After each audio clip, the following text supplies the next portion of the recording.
for joining our webinar today, Data Security Strategies for Kubernetes. I am joined by Prashant Rathi, who's the Director of Product Management, and has been focused particularly on security lately. So he is going to walk us through a deep dive on the capabilities around security that Portworx enables for Kubernetes. Before we get into the really rich details, I wanted to just provide a little bit of background.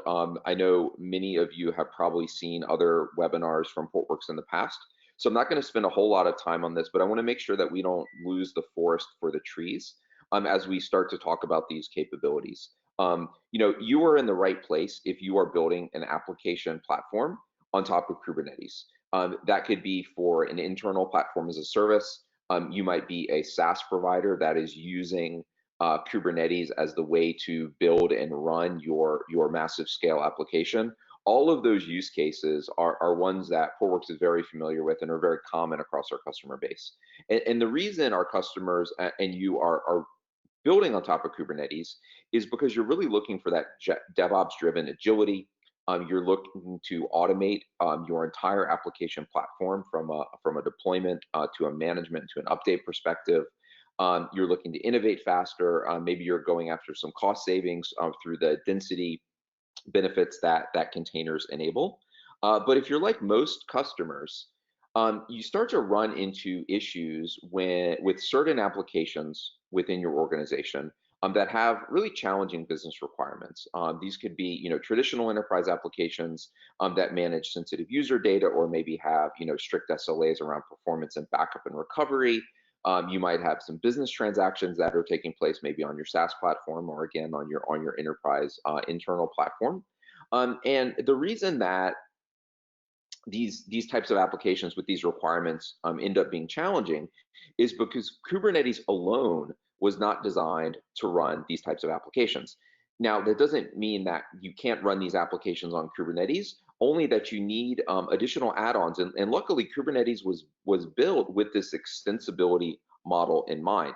And so what we're going to share with you today is how to handle some of those specific security concerns that come along with many enterprise applications. I mean, if you're in financial services, if you're in healthcare, if you are a government entity or do work with the government, you're very familiar with some of the security constraints that are kind of non-negotiable with regard to your applications. And so we're going to talk specifically about how to run those successfully on Kubernetes. If any of these challenges sound familiar, you're not alone. A recent survey by the New Stack found that 80% of enterprises list data management, persistent storage, and disaster recovery as top barriers limiting container adoption.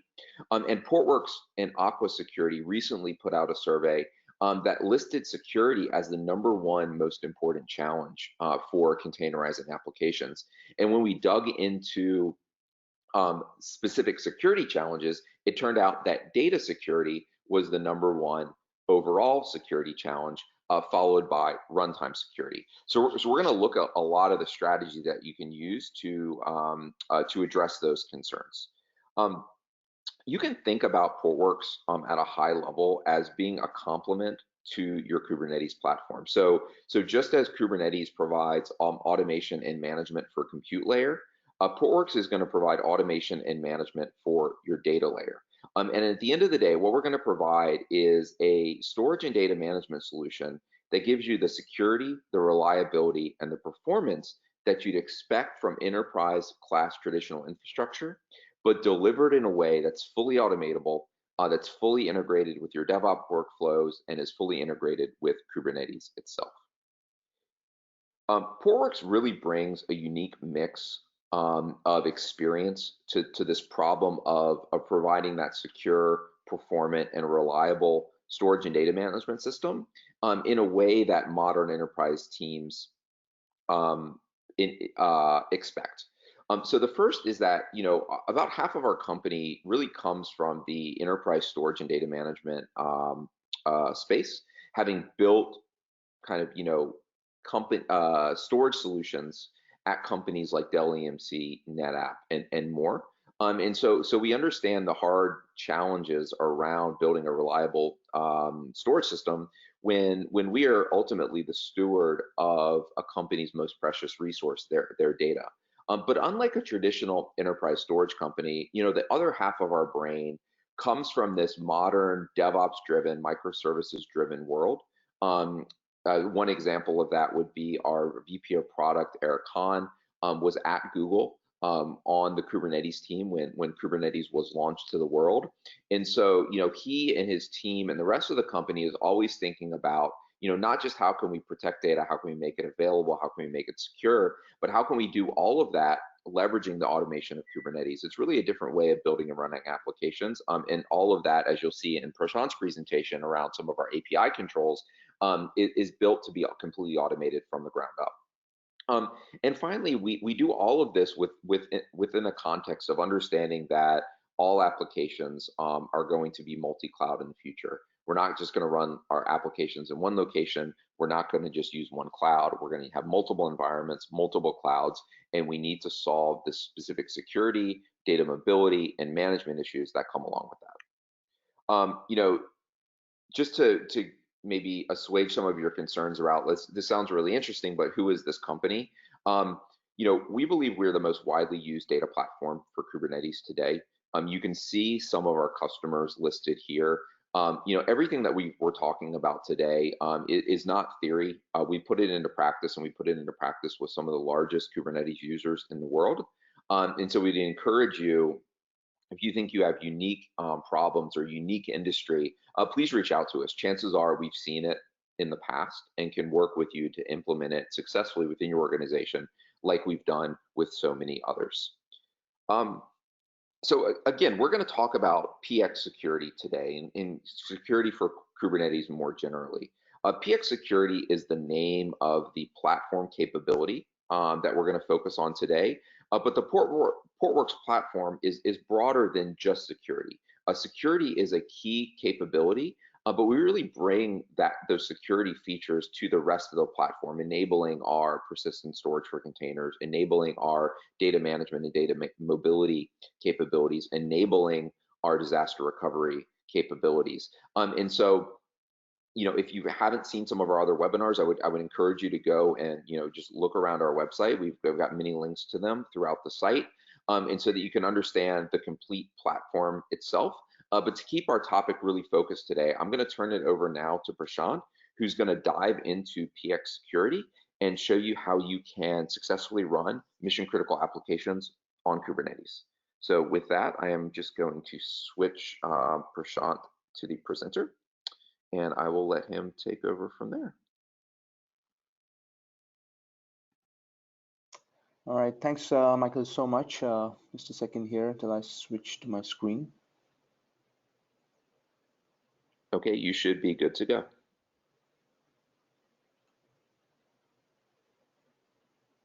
Oh, and as you're pulling up that slide, Prashant, let me just, one point of order. If anything that I said created a question in your mind, or if anything Prashant says creates a question, please use the questions panel in GoToWebinar. What we'll do is at the end of the webinar, we'll go through some of those questions, and if we just can't get to all of them, we will follow up with you after the webinar. So please keep them coming, and I would encourage you to, if security questions, of course, but if you have any other questions about how Portworx Enterprise works, please just let us know. And again, if we can't get to it in our webinar today, we'll follow up with you after the fact. Okay, I can see your screen, Prashant, so please take it away. All right, thank you, Michael. Thank you, everyone, for joining us here. I'm Prashant Rathi from Product Management here at Portworx, and today we'll be talking about data security.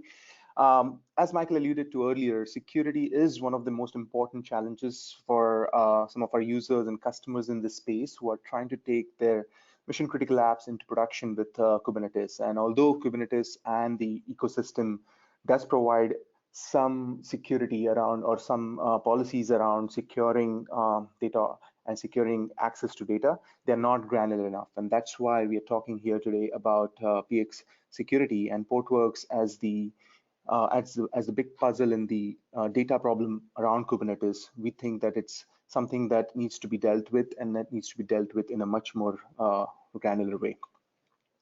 So how do we think about when we start to think about PX security, what we wanted to do?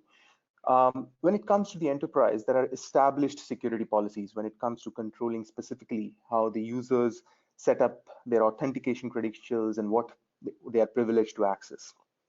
These credentials are often determined by a group they belong to or the role they are in.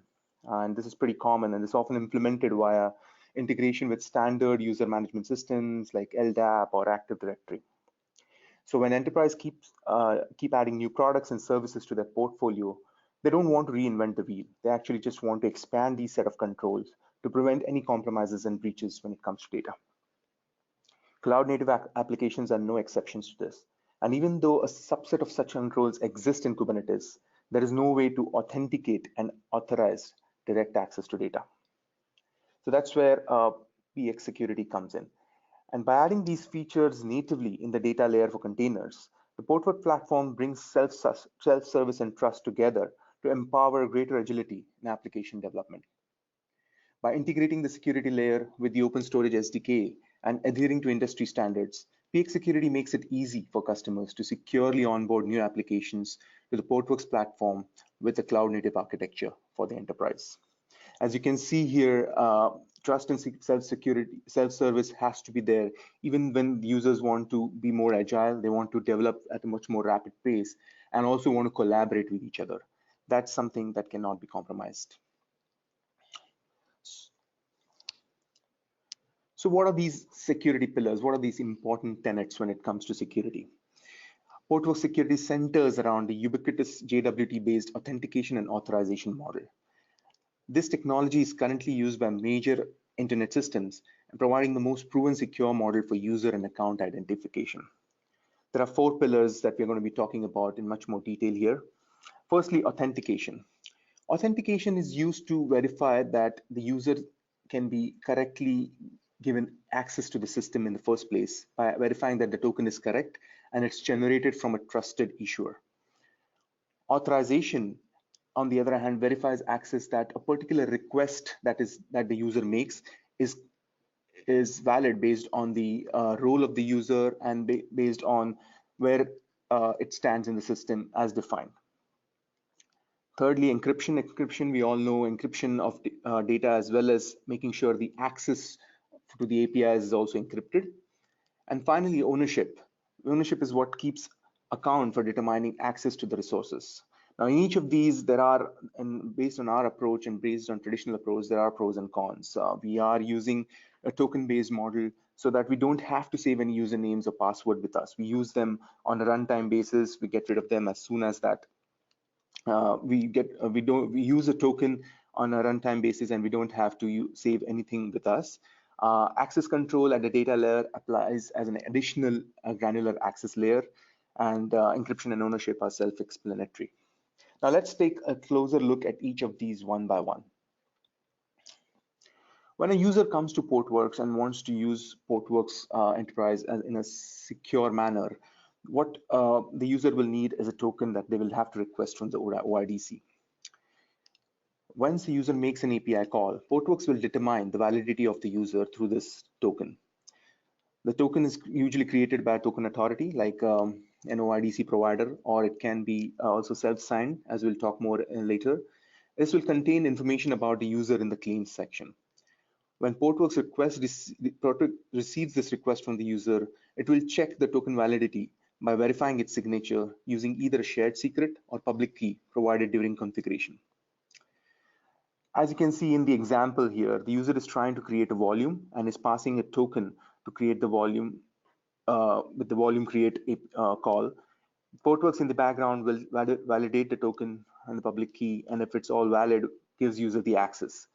The interesting thing to note here is the user, as when the user is trying to create the volume, it's also establishing the group and collaborators that the user wants to give access to, which we'll talk a little bit more about authorization. But if in this case, when the user 2 comes in and user 2 belongs to group 2, and that's why user 2 has the user permissions to create snapshot, and that request goes through. But at the same time, when the user 3 comes in and it's not belonging to any of the groups or not in the collaborator list, user 3 cannot be authorized to do any snapshot operation. So that brings us to the authorization model. And as I said, once the token has been determined to be valid, Portworx then checks if the user is authorized to make the request. The roles that you see here, the system admin, system view, system user, they are part of the claim in the token, and they must contain the name of an existing default user that is registered role in Portworx system.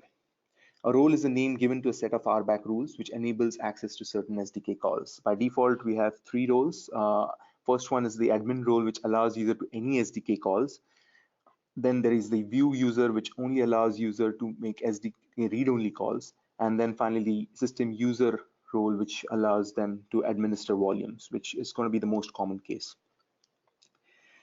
Now, these three roles are just the default. You can always create custom roles. There are examples here in this case where you want to create a custom role. You want to give access to a specific service and only a subset of APIs. You can just define that, and you can have a custom role created in the system. So after authorization, we talk about encryption. Encryption is something which has been available in the product since very beginning, especially when it comes to data encryption and encryption at rest. And that's why a lot of our production customers use that with several key management solutions. Now what we are adding with the PX security model is encrypted access to SDK as well, so that all of your API calls are also encrypted. And for both of these, we can use any of the third-party key management solutions, be it Vault, Google KMS, AWS, IBM, Azure. It's all dependent upon which environment you are in and what system is in place. So any of those can be used. We do use two levels of encryption keys. We have cluster-wide encryption, or we also have per volume level encryption, and they are required to be, or they're used in very different ways. The essence of the granular access control when it comes around PX security is the ownership model. It's very important because this is where users can configure level of control, not just for creating and sharing the data that they have access to, but also having collaboration in place. You can upfront have a ownership model where you can be the owner of the volume, and you can be parts of several groups which you belong to, and all the groups can be given access. But say you want to give access at a later time and only want to give a temporary access to somebody who wants to collaborate with you, you can just do that using the collaborator model. Both group and or collaborator level permissions differ depending upon the level you want to share. You can give admin rights to somebody, you can give read or write access to somebody. All of this is done in a Unix style access control list type permission set, where you basically set the right bits and users are getting the permissions for either full admin view, read only view, or read write view.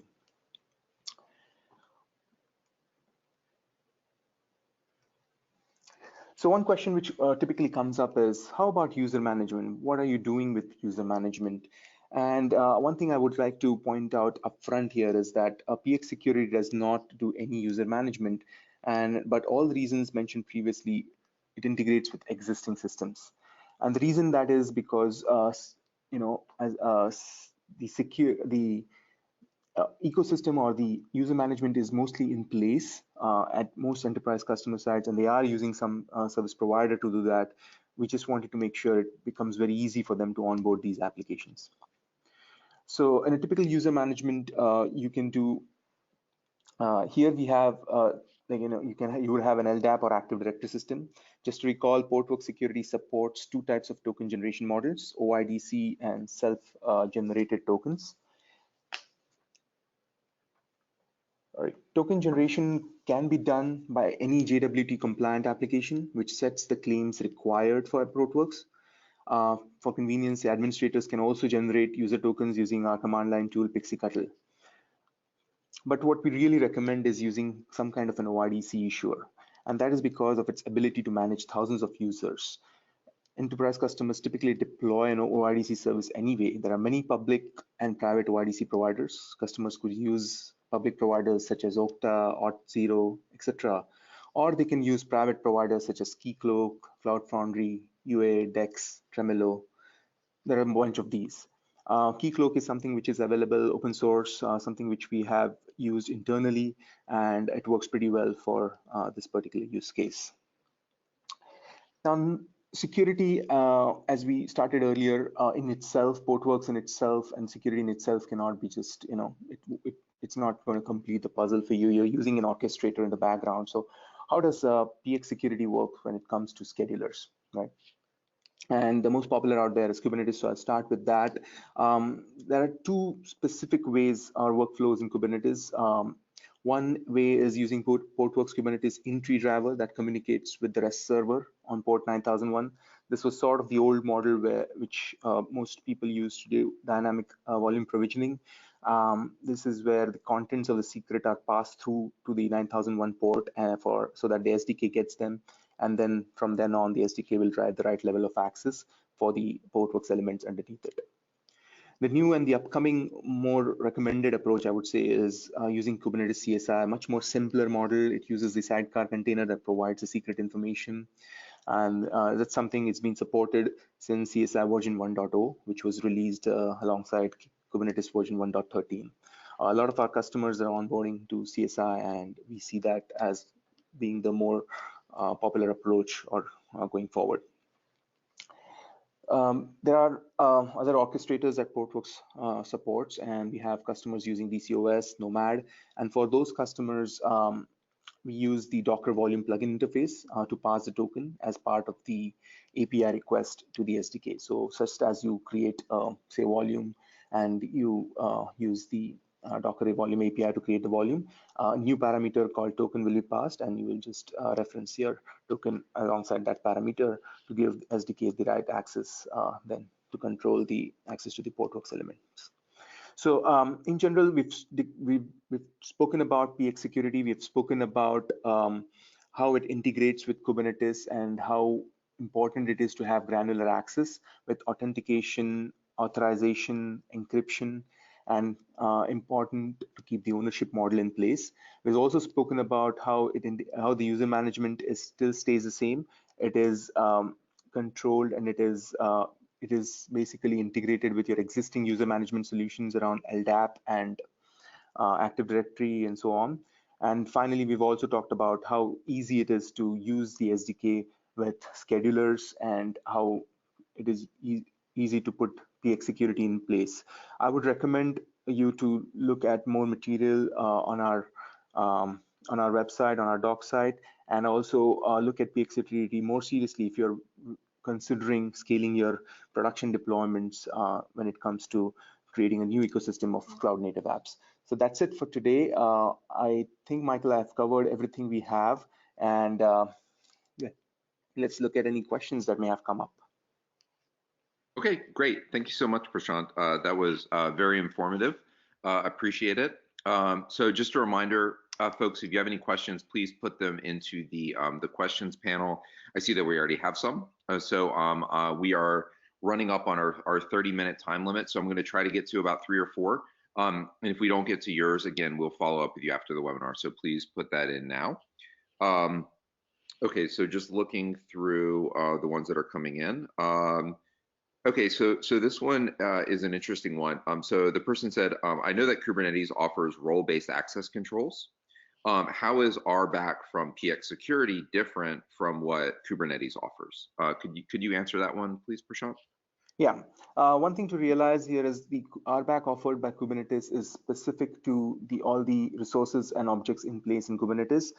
It controls through service accounts access to various all the daemon set, the stateful sets, all the services that run within the Kubernetes model. And when it comes to actual data access control, if you can use the Kubernetes RBAC, but it won't be granular enough. It would restrict access to a service like Portworx, but it won't get into, once a user has access to something like Portworx, there is no further control to make sure the access to specific volume or access to a specific API call within whether it is creating a volume, creating a snapshot, so on. So it is complementary. It is something which users of Portworx have been using since in production, and now with PX security, we are basically making it much more richer.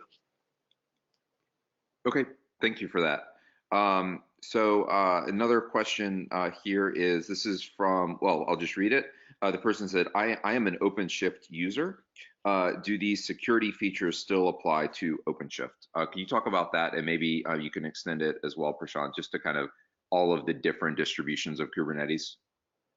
Yeah. So we the integration, if you saw in my previous slide, was around with Kubernetes from PX security perspective is through the volume entry driver plugin or through the CSI. And specifically with CSI, we basically generalize it to any distribution that you want to use with Kubernetes, be it OpenShift, be it Rancher. So yeah, it's absolutely possible for you to do it with any distribution, any managed service as well on top of Kubernetes. Like if you're using AKS, EKS, doesn't matter, since the integration point for us is through CSI or through the entry volume plugin. One thing also I'll point out is we have an operator with OpenShift there out in the on the OpenShift platform, and then with that operator, we are using one of the later releases which will support which supports PX security going forward.